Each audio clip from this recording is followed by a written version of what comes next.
हमारे यहाँ क्या भाई बहन का विवाह हो सकता है? बताओ।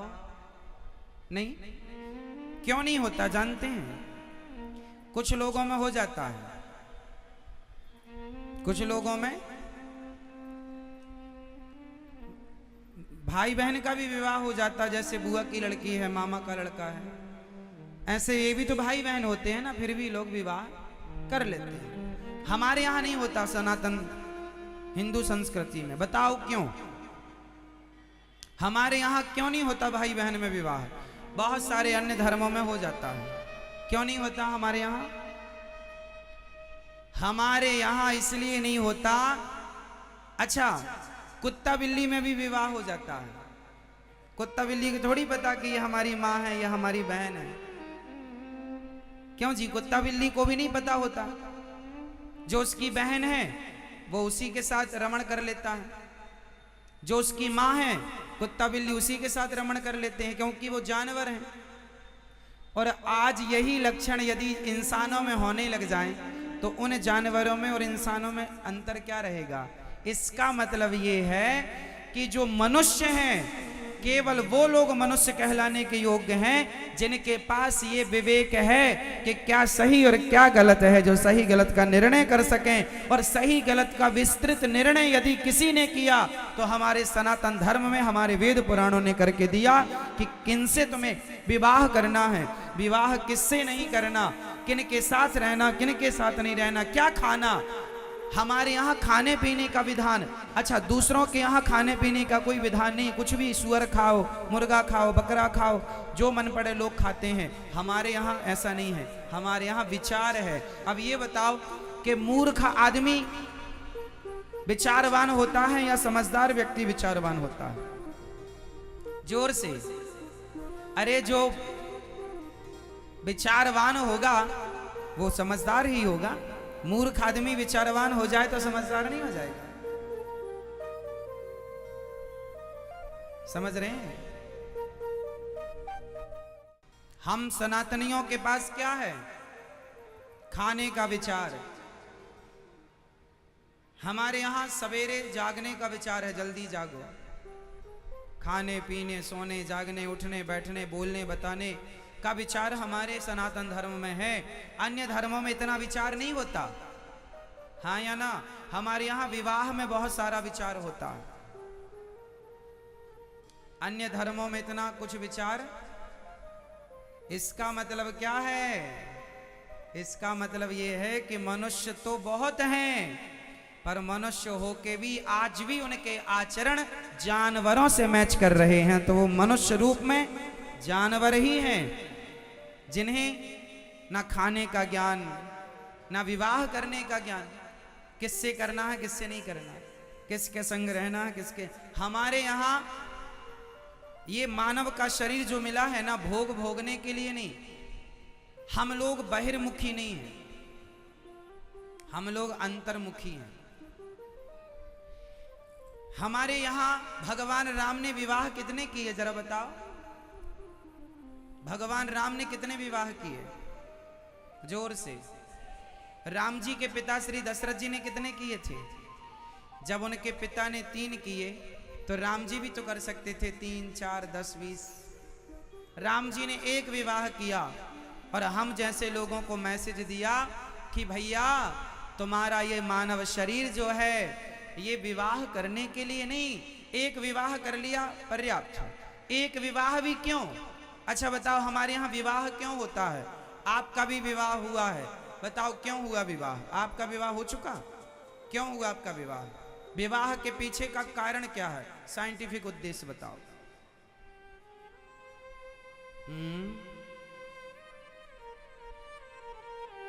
आप बताओ, आपका विवाह हुआ है?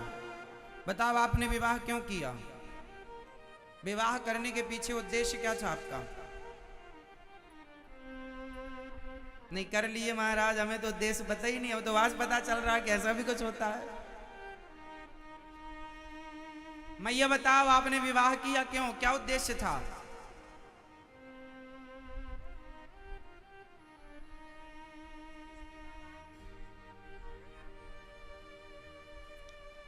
आपका विवाह हुआ, बताओ क्यों किया आपने विवाह? विवाह के पीछे उद्देश्य क्या था? सृष्टि चलाने के लिए। तुम ना चलाओगे तो सृष्टि नहीं चलेगी। धन्य है। सृष्टि तो कुत्ते बिल्ली भी चला रहे हैं फिर यदि सृष्टि चलाने के लिए तुमने विवाह किया है। आप बताइए, कोई बताएगा विचार? इसलिए कहते हैं हमारे यहाँ विचार है, विचार। तुमने विचार किए बिना बोला, तुमने विचार किए बिना शादी की, क्योंकि विचार है ही नहीं। आप बताओ विवाह क्यों किया आपने? परिवार के लिए? किसी का उत्तर सही नहीं है।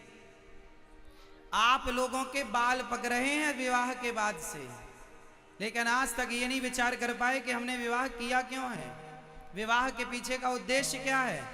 सबसे पूछ लो, तुम्हारे बाप दादे भी ना बता पाएंगे। तुम तो ठीक हो कि ये सब है, पता नहीं है क्यों किए। आज हम बताएंगे कि विवाह के पीछे का उद्देश्य क्या होता है, क्या रीजन है, क्यों विवाह किया जाता है। हमारे यहाँ विचार है, और वो विचार आजकल आप लोग नहीं करते किसी चीज में। इसलिए थोड़ा विचारवान बनो, थोड़ा विचार किया करो, थोड़ा एकांत में बैठ के हर चीज का चिंतन और मनन किया करो, तो उत्तर अंदर से ही आ जाएंगे। बाहर से तुम बहिर्मुखी हो, बाहर से कुछ नहीं मिलेगा, सब भीतर है। अंतर्मुखी बनो, सब भीतर से ज्ञान मिलता है। विवाह क्यों होते हैं? हमने विवाह क्यों किया? अब आप लोगों ने तो कर लिया, पता ही नहीं क्यों विवाह किया। अब मैं बताता हूं कि विवाह क्यों किया जाता है, विवाह का मूल उद्देश्य क्या है। किस किस को सुनना है? सबको सुनना है। अभी तक पता था कि नहीं? कभी विचार नहीं गया ना इस तरफ। सब बच्चे पैदा कर रहे हैं, अपन भी करो। सब कमा रहे हैं, अपन भी कमाओ। सब खा रहे हैं, अपन भी खाओ। सब सो रहे हैं, अपन भेड़ों की चाल चल रहे हो आप लोग। सब कर रहे हैं सबके जैसे। आप अपने जैसा क्या कर रहे हैं? आपका अपना विचार क्या है? आपका अपना कोई विचार नहीं है, क्योंकि आप विचारवान नहीं हैं। आपको विचारवान बनना पड़ेगा। जब तक विचारवान नहीं बनेंगे तब तक जीवन में आनंद नहीं होता, शांति नहीं होती, जिसे कहते हैं आत्मज्ञान। आत्मज्ञान क्या है, कैसे आएगा? इन्हीं विचारों से आत्मज्ञान का बोध होता है। अभी आप समझ जाएंगे, सुनिए। विवाह हम लोग इसलिए करते हैं क्योंकि विवाह नहीं करेंगे तो हमारा मन स्त्री और पुरुष में लगा रहेगा। ये बात सबके लिए नहीं है। बड़े बड़े साधु संत ऐसे भी हैं जिन्होंने विवाह नहीं किया, लेकिन फिर भी 99% लोगों के लिए ये सिद्धांत लागू है कि आपका मन भटक रहा है। स्त्रियों का भी पुरुषों में जा रहा था, पुरुषों का भी स्त्रियों में जा रहा था। विवाह नहीं होता तो मन की चंचलता जरूरत से ज्यादा हो जाती है। तो फिर क्या किया कि हमने विवाह कर लिया। तो विवाह करने से फायदा क्या हुआ? जो हमारा मन अनेक जगह पर जाता था, अब वो हमारी पत्नी पर केंद्रित हो गया, एक पत्नी पर, और स्त्रियों का एक पुरुष पर केंद्रित हो गया। जो मन अभी बहुत सारी जगह जा सकता था या जाने की संभावना थी, तो वो मन एक जगह केंद्रित हो गया। मतलब बहुत सारे भटकाव से आप बच गए। शादी करने के बाद क्या बच गए? अब मन एक पत्नी में लगा, एक पुरुष में लग गया, एक स्त्री में लग गया। अब क्या तुम दोनों साथ में रहो और साथ में रहकर आप संसार का सुख लो, संसार के सुख का आनंद लो, और आनंद लो, भोगों का आनंद लो, और लेकर देखो, लेकर विचार, सुख लेकर कल के लिए तैयार ना हो जाओ, बल्कि भोगों का सुख लेकर ये विचार करो कि इससे हमने क्या पाया। ये विचार करो कि आज हमने भोगों का सुख भोग कर क्या आनंद लिया, इस सुख से हमें क्या मिला। विचार करो, और कल भी हम भोगेंगे, तो क्या मिलेगा कल? परसों भी हम भोगेंगे, क्या मिलेगा हमें? नरसों भी हम भोगेंगे, क्या मिलेगा हमें? 1 महीने बाद भी भोगेंगे हम संसार के सुखों को, क्या मिलेगा हमें? पत्नी के साथ रहो, संसार का सुख लो और धीरे धीरे उस सुख से मन हटाओ, ना कि उस सुख में और मन लगाओ। भोगों में मन लगाओ मत, भोग कर देख लो भोगों को कि कितना सुख मिला। कल भी तो भोगे थे, पिछले साल भी तो भोगे थे, आज भी भोग रहे हो।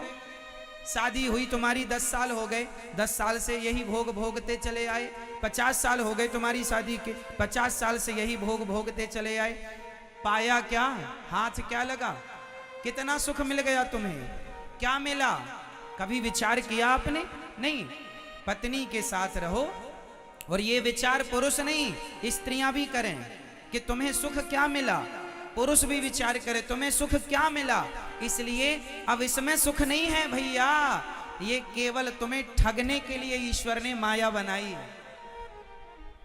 बहुत सुख मिलेगा, मिल रहा है, क्षणिक सुख के लिए सारी जिंदगी बर्बाद हो जाती है। इसलिए गृहस्थी का मूल उद्देश्य है कि आप सुख लो और धीरे धीरे पति पत्नी दोनों अब अंतर्मुखी होकर भोगों से मन हटाकर और भगवान में मन लग जाए। फिर तुम्हारा मन, फिर तुम कपड़े उतार के रहो और बाजार में तुम निर्वस्त्र होकर निकलो, तो भी तुम्हारा मन किसी स्त्री और पुरुष को देखकर मन कभी उद्विग्न ना हो, व्यथित ना हो।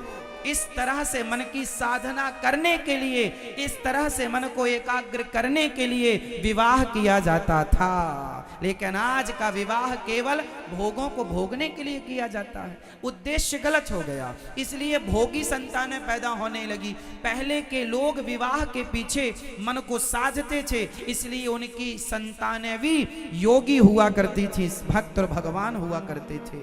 आज तुम कुत्ते बिल्लियों की तरह भोग भोग रहे हो, केवल तुम्हें शारीरिक सुख मिल रहा है, बस इससे ज्यादा तुम सोच ही नहीं पाते, विचार ही नहीं है तुम्हारा। क्या सोचोगे इससे ज्यादा? विवाह का उद्देश्य है पति पत्नी दोनों उन विषयों के साथ रहो। कीचड़ के साथ कमल रहता है, पत्नी के साथ रहना है, छोड़ना नहीं है घरवाली को, पति के साथ रहना है। पर रहते हुए अब धीरे धीरे भैया 10 साल हो गए, 20 साल हो गए तुम्हें भोग भोगते, कब हटेगा तुम्हारा मन? और सुनो, तुम्हारी 10 शादी और हो जाएं, 20 शादी और हो जाएं और उनके साथ भी तुम भोग भोगोगे तो भी तुम्हारा मन तृप्त ना होगा। ये मन लुटेरा है, हमारे समय को लूट रहा है। इसलिए मन को भोगों से हटाकर भगवान में लगाओ, यही सच्ची गृहस्थी है। और फिर धीरे से आप पूर्ण रूप से मन हटा लेना और ईश्वर में पूर्ण रूप से समर्पित हो जाना, ये गृहस्थी है। अब कहो कि महाराज गृहस्थ में है तो बच्चे तो होंगे। हाँ, हम ये थोड़ी कह रहे हैं बच्चे मन ना पैदा करो, करो बच्चे। जैसा कि आप कहें कि हम संतान उत्पत्ति के लिए शादी, नहीं जी, तुम शादी करो मन को केंद्रित करने के लिए, संतान तो उत्पन्न हो ही जाएगी, तुम्हें कुछ नहीं करना, संतान तो हो ही जाएगी। अब संतान कैसी है वो मैं आपको बताऊं। किसान खेत में गेहूं बोता है, बोलो हाँ, बोलो हाँ। किसान खेत में गेहूं बोता है, तो जब किसान खेत में गेहूं बो देता है तो उसे 4 महीने बाद फसल मिलती है गेहूं की। लेकिन एक चीज किसान को फ्री में मिलती है, बताओ वो क्या है? आप बताओ। कोई नहीं बताएगा, जिनसे पूछेंगे वही बताएंगे। आप बताओ चश्मा वाले भैया, किसान खेत में गेहूं बोता है, 4 महीने बाद जब गेहूं काटता है तो गेहूं तो मिलती है उसे, पर एक चीज फ्री में मिलती है, बताओ क्या?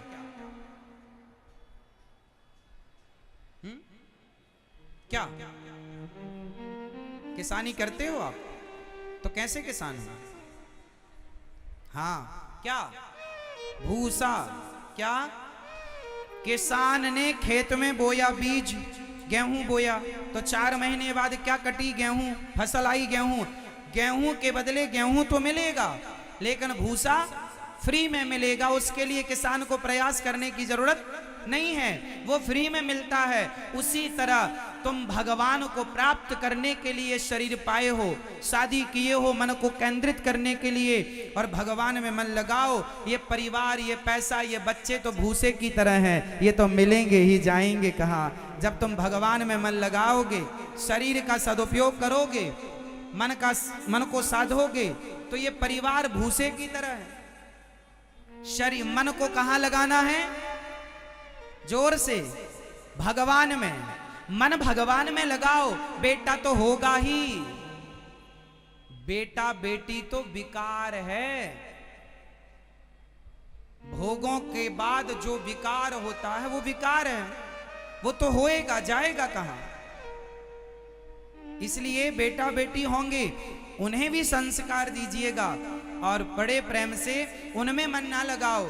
रुपया कमाओ, पैसा कमाओ, परंतु मन भगवान में लगा रहे, क्योंकि ये शरीर अब गया तो 84 लाख योनियों के बाद मिलेगा, मतलब करोड़ों वर्ष बाद। एक शरीर को, एक मनुष्य शरीर को पाने के लिए कितना लंबा तय करना पड़ता है टाइम, समय? कम से कम हजारों करोड़ वर्ष। कितने? हजारों करोड़ वर्ष के बाद एक बार ये मानव शरीर मिलता है।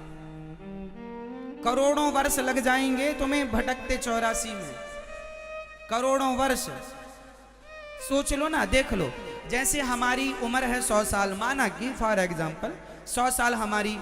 अब यदि 100 साल के बाद हम यदि अगले जन्म में हम गलत काम किए और 84 में पड़ गए, तो नाली का कीड़ा, 1 लाख बार नाली का कीड़ा बनना पड़ता है। जन्म लो मर जाओ, जन्म लो, तो 1 लाख बार नाली का कीड़ा बनने में कितना समय लगेगा? यदि एक नाली के कीड़े की उम्र, यदि एक कीड़े की उम्र 2 दिन भी जीता होगा, नाली का कीड़ा कितने दिन जीता होगा? 5 दिन जीता होगा, 10 दिन मैंने पता नहीं किया, लगभग यही उम्र होगी। मच्छर 1 दिन में पैदा होके मर जाता है, बुढ़ा होके, है ना। मक्खी की उम्र 5 दिन की होती है, 3 दिन की होती है। कुत्ते की उम्र 25 साल की होती है लगभग। बैल की उम्र 50 साल की होती है लगभग। हाथी की उम्र लगभग 100-200 साल तक होती होगी लगभग। तो अब पेड़, पीपल की उम्र तो 500 साल, 1000 साल भी होती है। बट वृक्ष की उम्र तो 5-5 हजार साल होती है। तो ये सारी 84 लाख योनियों में ये पीपल भी है, वट भी है, और बबूल भी है, और घास भी है, और ये भी सब है। अब सबकी जोड़ लो तुम। शार्क मछली की उम्र कितनी होती होगी? तो तुम्हें शार्क भी बनना पड़ेगा। एक यदि 100 साल, 200, 500 साल जीती होगी तो 200-500 साल फिक्स। फिर पीपल के लिए 5000 साल फिक्स, बट वृक्ष के लिए। ऐसे करते करते करोड़ों साल लग जाएंगे तुम्हें। ये सारी योनियां इतना वर्ष पार करके फिर अंत में ये मानव शरीर मिलेगा, और इस शरीर को पाकर भी तुम भोग भोगे जा रहे हो, मन संसार में लगाए जा रहे हो। भगवान में कब लगाओगे? इसलिए समझदारी इसमें नहीं कि तुम भोगी बन के जियो, समझदारी इसमें है कि मन जितना लगा था ठीक है, लगाए हो, सुख लो संसार का, पर धीरे धीरे वापस आ जाओ, अपने निज स्वरूप में आओ, अपने आनंद में आओ। कोई लाभ हो तो मुझे बताना। सारी जिंदगी आप सुख की कामना करते हैं, मिलता कभी नहीं। मिलता है कहाँ? मिलता है सच्चा सुख केवल भगवान तुम्हारे चरणों में, भगवान के चरणों में सुख है। और आप सुख ढूंढ कहाँ रहे हैं? पत्नी में, पति में, परिवार में। यहाँ सुख ना मिलेगा, यहाँ तो मलमूत्र मिलेगा तुम्हें।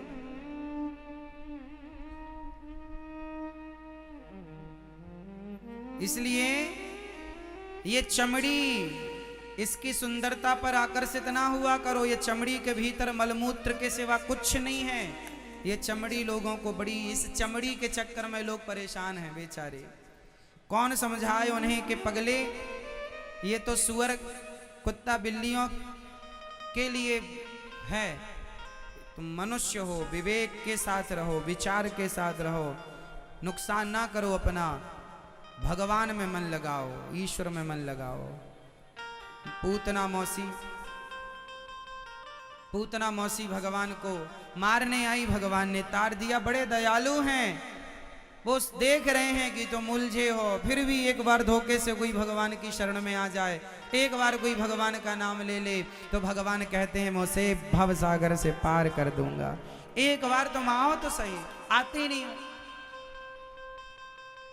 ऐसे उलझ गए। विवाह क्या हुआ साहब, तुमने तो पूरा संसार अपने माथे रख लिया। संसार में रहना इतना भी बुरा नहीं था जितना बुरा तुमने बना लिया। अच्छा ये बताओ, नाव में पानी का होना अच्छा है या पानी में नाव का होना अच्छा है? किसका किसमें होना अच्छा है आप बताओ भैया। नाव में पानी का होना अच्छा है क्या? नाव में पानी का होना अच्छा है ना, या पानी में नाव का होना अच्छा है? हाँ, नाव में पानी होगा तो नाव डूब जाएगी, और पानी में नाव होगी तो पार लग जाएगी। संसार में आप रहेंगे तो पार लग जाएंगे, और आप में संसार समा गया तो आप डूब जाएंगे। तो आप में आज संसार समाया है, इसलिए आदमी डूब रहा है। परिवार को सिर में ऐसे अंदर घुसा लिया है कि डूब गया महाराज, अब तो क्या करें, कहां जाए, कोई रास्ता नहीं है। ऐसा अंदर समाया परिवार व्यापार। रहो परिवार में रहो, पर ऐसे रहो जैसे पानी में नाव रहती है। पानी में नाव होगी तो पार लगेगी। संसार है सागर। संसार क्या है मेरी माँ? संसार को सागर की उपमा दी गई है। संसार सागर है। संसार क्या है मेरी माँ? जोर से मैया, ओ मेरी प्यारी मैया। संसार क्या है? सागर। संसार सागर है, और शरीर है नौका, नाव। शरीर है। संसार रूपी सागर को पार करने के लिए ईश्वर ने सबको एक एक नाव दे रखी है। तुम्हारा शरीर तुम्हारी नाव है, चाहे तो पार हो जाना, चाहे तो डूब जाना।